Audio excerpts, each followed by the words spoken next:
1. A world without money. Close your eyes and imagine a world where money was never invented, not lost, not abandoned, but never conceived at all. No coins stamped with authority, no paper promising value, no invisible numbers moving across distant ledgers. From the very beginning, humanity grew without a universal measure of worth. In this world, value is not abstract. It cannot be stored, counted, or inherited silently. It must be seen, felt, and proven every day. Here, survival depends on people, not possession. Food is grown because mouths must be fed. Homes are built because shelter is necessary. Every object carries a story of effort and obligation. Nothing is ever truly free, yet nothing has a fixed price. Exchange is human, immediate, and unavoidable. To live is to participate. To belong is to contribute. This world is not simpler, only different. Without money to mediate relationship, every interaction carries weight. Trust becomes the foundation of society. Memory replaces accounting. Reputation replaces saving. The question is no longer how much is this worth, but who are you and what do you give in return? 2. Why money was invented in our timeline. In our own history, money emerged as a solution to friction. Early humans traded direct goods for goods, labor for labor, but this system strained as societies grew larger and more complex. Barter demanded coincidence. Both sides had to want exactly what the other offered at the same moment. As trade expanded beyond small communities, trust alone was no longer enough. Money simplified exchange. It detached value from people and attached it to objects. It allowed strangers to cooperate without knowing each other. It enabled accumulation, planning, taxation, and empire. But this convenience came at a cost. Value became abstract. Human relationships became transactions. Worth could be stored, hoarded, and hidden. Now, imagine that this invention never happened. Every time society approached the idea of money, it turned away. Instead of creating a neutral medium of exchange, humans doubled down on social systems. They refined obligation, hierarchy, tradition, and shared memory. Complexity still emerged, but it was carried by people, not symbols. Civilization advanced not by reducing human dependence, but by intensifying. 3. Trade and daily life without currency. In a moneyless world, trade is never instant and never impersonal. Every exchange exists within a web of history. A fisherman gives food to a farmer not because the fish equals the grain, but because seasons change and debts are remembered. A toolmaker crafts for others knowing that one day, when tools break or illness strikes, help will return. Markets exist, but they feel different. There are gathering places where goods are displayed, but no prices are spoken aloud. Negotiation is slow, shaped by need, urgency, and past behavior. A family known for generosity receives generosity. A family known for exploitation finds doors closed. Trade is not about maximizing gain. It is about maintaining balance. Daily life becomes deeply social. You cannot survive alone, and you cannot remain unknown. Every exchange reinforces trust or erodes it. In this world, anonymity is dangerous. To trade is to reveal yourself. To take without giving is to mark yourself permanently. The economy is not a system. It is a living memory shared by everyone. 4. Work and motivation without pay. In a world without money, work is no longer something you sell. It is something you owe to your family, your community, and ultimately to yourself. There are no wages waiting at the end of the day, no numbers that quantify effort. Instead, labor is measured by visibility. Everyone knows who contributes and who does not. Work is not hidden behind contracts or salaries. It is lived in public view. Motivation comes from survival first, but soon from something deep. Respect replaces income. Reliability becomes a form of security. Those who consistently work are protected in times of need. Those who refuse find themselves isolated, not by law, but by quiet social agreement. In this, laziness is not punished instantly, but it is remembered. People choose roles not for profit, but for necessity and aptitude. Skills are nurtured because they matter. A healer is valued not because they are wealthy, but because lives depend on them. A builder gains status because shelter endures. Work shapes identity. To stop contributing is to slowly disappear from the collective memory that keep alive. 5. Power and status in a moneyless society. Without money, power cannot be accumulated silently. It must be exercised constantly, visibly, and convincing. Authority belongs to those who organize others, control access to resources, or power command loyal. Leaders are not, they are sent. If they fail to lead, they are replaced, often without ceremony. Status comes from lineage, wisdom, strength, or contribution. Elders hold influence because they remember. Organizers hold power because they coordinate. Warriors hold authority because they protect. Nothing is abstract. Power has a face, a voice, and a reputation that can rise or collapse overnight. Because power cannot be stored, fragile. One mistake can undo decades of one act of selfishness can destroy trust permanent. In this world, rule exhaust. Authority must be renewed every day through action. There is no vault to retreat to, no fortune to shield failure. Power lives only as long as people believe it. 6. Cities and civilization. Without markets, civilization still emerge. Villages grow into towns, towns to cities. Stone replaces wood. Roads connect distant regions. But without markets driven by profit, cities grow differently. Expansion is cautious, deliberate, and often contested. Every new inhabitant is a burden as well as a benefit. Instead of financial centers, cities revolve around storehouse, councils, and labor registry. Distribution replaces commerce. Guilds regulate skills not to control prices, but to maintain balance. Too many farmers create waste. Too many artisans create scarcity elsewhere. Growth is a constant negotiation between capacity and trust. These cities do not chase endless expansion. When coordination breaks down, cities fracture rather than inflate. Some shrink, some split. Collapse is not sudden, it is social. When trust fails, infrastructure follows. Civilization survives not by accumulating wealth, but by maintaining cooperation at scale. 7. Technology without profit. In this world, technology still advances, but it follows a different logic. Innovation is not driven by competition but by pressure from necessity. When a tool breaks too often, it is redesigned. When crops fail, new methods are tested. Progress is slower but more deliberate. Nothing is invented simply because it can be sold. There is no race to be first. There is only the need to use. Knowledge spreads through teaching, observation, and apprenticeship. Inventions belong to community, not individual. A new farming technique is shared because hunger is shared. A medical discovery spreads because illness respects no boundaries. Without profit, technology favors durability over speed, repair over replacement. Tools are built to last generations. Innovation is conservative but resilient. Some breakthroughs arrive centuries later than in our others arrive sooner because survival demanded them. Progress exists, but it serves life, not accumulation. 8. Inequality without wealth. Even without money, inequality does not disappear. Differences emerge in influence, access, and security. Some families hold more land. Some individuals command more loyalty. Some communities control scarce resources. But inequality is no longer hidden behind numbers. It is visible, tangible, and constantly challenged. There are no billionaires, but there are elites. Their power comes not from stored wealth, but from control over people's systems. This makes inequality unstable. Excessive imbalance quickly breeds resentment. Without money to buffer discontent, tension surface open. Conflict is direct, not delayed. Societies develop mechanisms to manage this imbalance. Ritual redistribution, enforced obligation. Leaders are expected to give, not let. Hoarding is seen as a threat, not a success. In this world, inequality must justify itself every day or be dismantled by force or consent. 9. Crime and punishment without money. Crime still exists, but it takes different form. There is no counterfeiting, no financial fraud, no theft of currency. Instead, crimes are physical and personal. Stealing food, breaking trust, withholding labor, abuse authority. Every crime directly harms someone. No. Punishment is rarely abstract. There are no fines, no bail, no debts paid with number. Justice focuses on restoration. The offender repays through labor, service, or public submission. In severe cases, exile becomes the ultimate punishment. Not imprisonment, but removed from the network that sustains life. Reputation is everything. A single crime can echo for decades. Shame replaces incarceration. Forgiveness is possible, but never guaranteed. Law exists not to protect property, but to preserve cohesion. Justice is not blind. It remembers. 10. War and resources. In a world without money, war is never fought for profit, but it is never rare. Conflict arises from scarcity, territory, labor, and survival itself. Without currency to fund standing armies,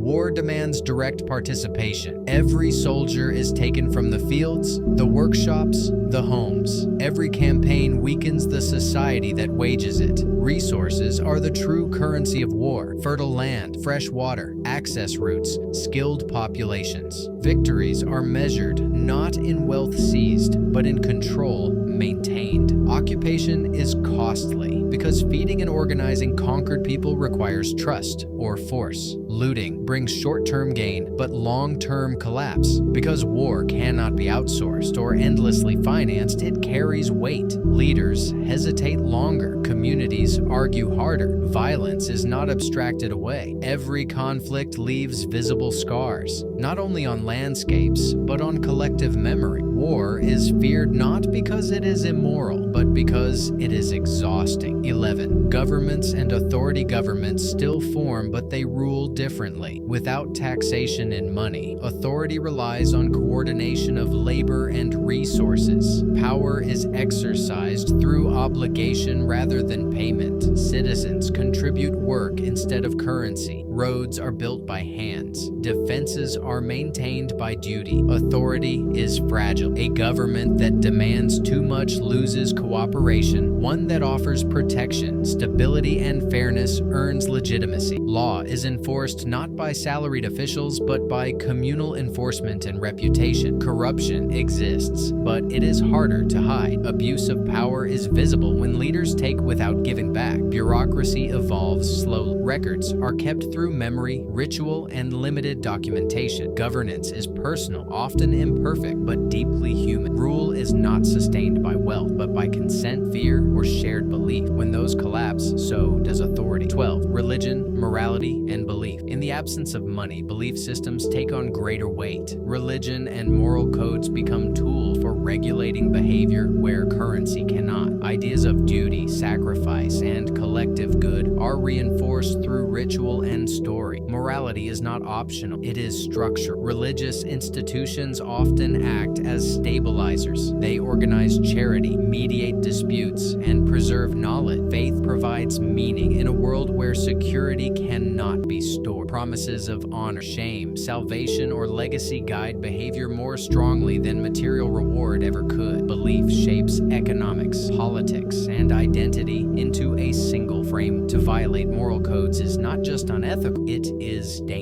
In this world, faith is not separate from survival. It is woven into every exchange, every obligation, every promise made without money to guarantee it. 13. Human psychology. Without rich or poor. In a world without money, the human mind develops along different fault lines. There is no concept of becoming rich and no fear of becoming poor in the modern sense. Ambition does not disappear, but it transforms. People strive not to accumulate, but to matter. Identity is shaped by contribution, reliability, and belonging. Without financial comparison, self-worth is less numerical and more relational. People measure themselves through recognition, influence, and legacy. Envy still exists, but it targets status and respect rather than possession. Pride grows from usefulness, not ownership. Shame comes from failure to contribute, not from lack of wealth. Anxiety takes a different form. There is no fear of bankruptcy, but there is fear of exclusion. Security is not safe, it is maintained. The human psyche becomes more dependent on others, more sensitive to social signals. Isolation is the deepest terror. Belonging is the greatest reward. 14. The modern world reimagined now. Imagine this moneyless logic extending into what we would call the modern age. Vast populations coordinated not by markets, but by obligation networks. Transportation systems built through collective labor. Knowledge institutions maintained by duty, not funding. Complexity still exists, but it is fragile. Without money, global coordination is difficult. Large-scale projects require extraordinary trust. Innovation slows where consensus fails, yet certain crises are handled better. There are no financial collapses, no speculative bubbles, no invisible crashes. When systems fail, they fail visibly and locally. The modern world in this timeline is quieter, slower, and more grounded, less efficient, but less alienating. Progress is uneven, but intentional. Humanity advances not because it can profit, but because it must endure. 15. Would humanity be better or worse? So would this world be better or worse? There is no simple answer. A world without money is not a utopia. It is demanding, intimate, and unforgiving. It requires constant participation. There is no escape into abstraction. Every benefit has a human cost, yet something is gained. Value is tangible. Consequences are immediate. Relationships matter because they cannot be bypassed. Power is visible. Inequality is confronted. Life feels heavier, but also more real. Perhaps money did not corrupt humanity. Perhaps it simply allowed us to look away.